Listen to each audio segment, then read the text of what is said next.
kalau ada dhamir munfasil datang setelah isim sebelumnya, maka fungsi dari dhamir munfasil itu adalah sebagai taukid, penguat. Itu. Contoh yang lain kita akan tunjukkan. Ada sebuah ayat yang berbunyi, silakan perhatikan. Inna nahnu nazzalna dzikra wa inna lahu lahafizun. Inna nahnu nazzalna dzikra wa inna lahu lahafizun. Perhatikan. Di situ ada inna. Inna itu gabungan dua kata. Inna itu terdiri dari dua kata. Pertama inna, yang kedua na. Asalnya adalah innana. Inna huruf nasab. Dan na itu adalah dhamirun muttasilun. Dhamir muttasil. Fi mahalli nasbin isim inna. Na adalah dhamir muttasil mabniun ala sukun fi mahalli nasbin ismu inna. Na adalah dhamir muttasil mabni atas sukun dan dalam posisi nasab kedudukannya adalah isim inna. Lalu nahnu. Nah, nahnu itu adalah dhamir munfasil. Dhamirul raf'i al-munfasil. Dhamir rafa' yang munfasil. Inna nahnu nazzalna dzikra wa inna lahu lahafizun. Nah, kalimat nahnu nazzalna dzikra wa inna lahu lahafizun itu adalah fi mahalli raf'in khobaru inna. Dalam posisi rafa' adalah khobar dari inna. Sedangkan isim inna adalah na, dhamir muttasil yang penulisannya disambungkan atau muttasil dengan inna. Nah, perhatikan. Nahnu itu adalah dhamir munfasil. Salah satu dari dhamir munfasil rafa'.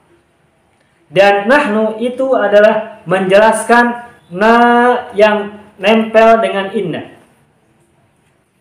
Nah, nahnu adalah dhamir munfasil yang datang setelah isim sebelumnya. Nahnu adalah dhamir munfasil. Dan nahnu sebagai dhamir munfasil itu datang setelah isim sebelumnya. Apa isim sebelumnya? Isim sebelumnya adalah na, yakni dhamir muttasil yang nempel setelah inna. Asalnya innana, lalu disederhanakan menjadi inna. Nah, sehingga nahnu itu adalah dhamir munfasil yang datang setelah isim.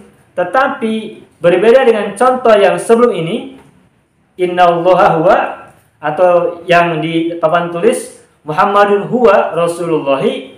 Untuk contoh yang ketiga ini, inna nahnu, nahnu dhamir munfasil dan dia datang setelah isim dhamir, tepatnya dhamir muttasil, bukan isim dhahir.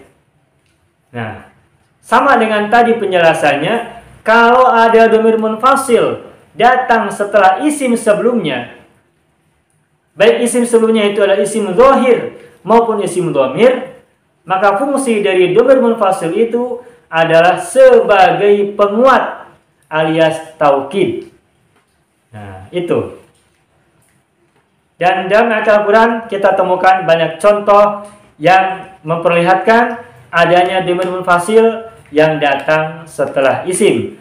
Baik isim sebelumnya itu adalah isim dhahir maupun isim dhamir. Nah, itulah fungsi dari dhamir munfasil yang datang setelah isim. Nah, baik. Setelah kita jelaskan apa fungsi dari dhamir munfasil yang datang setelah isim, baik isim dhahir maupun isim dhamir, sekarang kita akan jelaskan apa perbedaan makna antara kalimat yang tidak ada dhamir munfasilnya setelah isim dan kalimat yang ada dhamir munfasilnya setelah isim. Silakan lihat papan tulis. Kalimat yang pertama, Muhammadun Rasulullahi. Ini kalau diterjemahkan maknanya adalah Muhammad adalah Rasulullah atau Muhammad adalah utusan Allah. Pakai adalah. Muhammad adalah Rasulullah. atau Muhammad adalah utusan Allah. Saya pernah jelaskan di salah satu video jauh sebelum ini bagaimana cara menerjemahkan mubtada dan khabar. Jadi dengan menambahkan kata adalah. Muhammad adalah utusan Allah. Atau bisa juga dengan kata itu. Muhammad itu Rasulullah. Atau Muhammad itu utusan Allah. Jadi menerjemahkan khobar itu bisa dengan adalah, bisa dengan itu, atau bahkan untuk kalimat yang berbeda bisa juga dengan menambahkan kata ialah atau merupakan. Lihat konteksnya dan rasakan bagaimana enaknya. Apakah bisa dengan adalah, dengan itu, dengan ialah, atau dengan merupakan.